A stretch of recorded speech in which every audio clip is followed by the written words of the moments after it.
Hey, how are you doing? This is Stephen Ruckman, Merc Farms Hunting. I'm going to go over just a little bit of some trail cam placement. I'm here checking a cam and find that I made kind of one of my more common mistakes. I don't know if everyone has the same one, but I'm going to move it around. I was going to do this on a different property, but since I've got to move this, I'm going to go ahead and take a few minutes and just kind of go over my thinking. Maybe it'll help a new hunter or whatever. Avoid some of the mistakes that you make kind of just starting out. All right, first let's go over location. You see I have a new mineral site right there. Got corn planted about 30 yards in that direction. The woods go on for about 50 or 60 acres there, and the corn is also planted right in here. I chose this spot, and I encourage you to go ahead and pick one that's got good traffic already. You see there's a little dry creek actually that runs through here, and the deer just really wear it out. There's tracks all throughout, so they're already using this area. You need to put your salt block or whatever and your trail cam in a place that's already been used. Also, you might can see right there there's several cross trails kind of going by that stump, and there's also several cross trails going in and out of these cornfields right here. So it's important to go ahead and find a place with good deer. Okay, there you see the trail cam right there. It's not disguised on a tree. Only run it for about 5 or 6 days. Really mostly does a few spikes, and that's something you have to understand is, when you first put the trail cams out, especially in a new place, new lick like this, some of your bigger, more mature deer, they're going to definitely be wary of you and wary of something like that. Usually I camo them up some, but I just threw it out in a rush the other day, but we're going to go ahead and change that.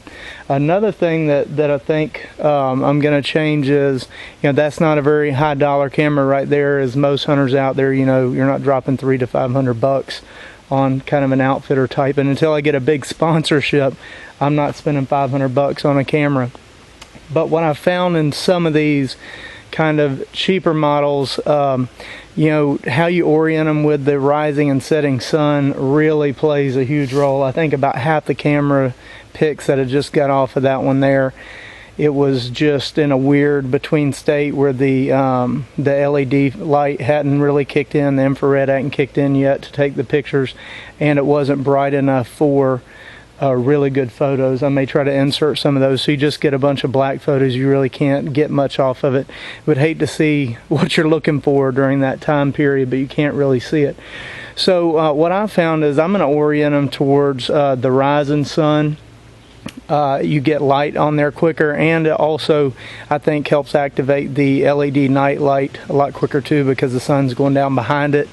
Just to kind of show you, had the camera on that tree, it was facing north, so it had a lot of those really weird in between time pictures, and now I've moved it to where it's more facing the rising sun. So again, we should get light on it quick, and it should get dark quick as well, because the sun's going to set real quick into the woods behind it.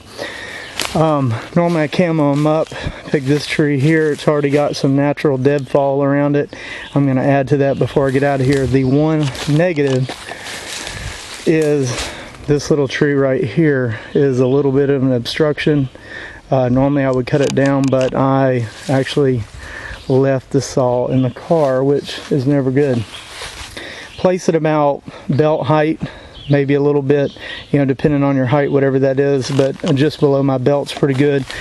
And also take notice if it's uphill or downhill. The salt is a little uphill from the camera, so it needs to be a little higher. If you have it too low and it's shooting uphill, you won't get your deer. So make sure to adjust the camera height based upon the level that you're looking at. But they love these things. This has been turned up on its head and kicked around, and I'll go over a little bit of how I like to use those blocks in a minute. Okay, gonna go ahead and kind of wrap this up, but as you see from the first trail cam, whenever I came here and moved it around, we've used the deadfall to create kind of a patchwork.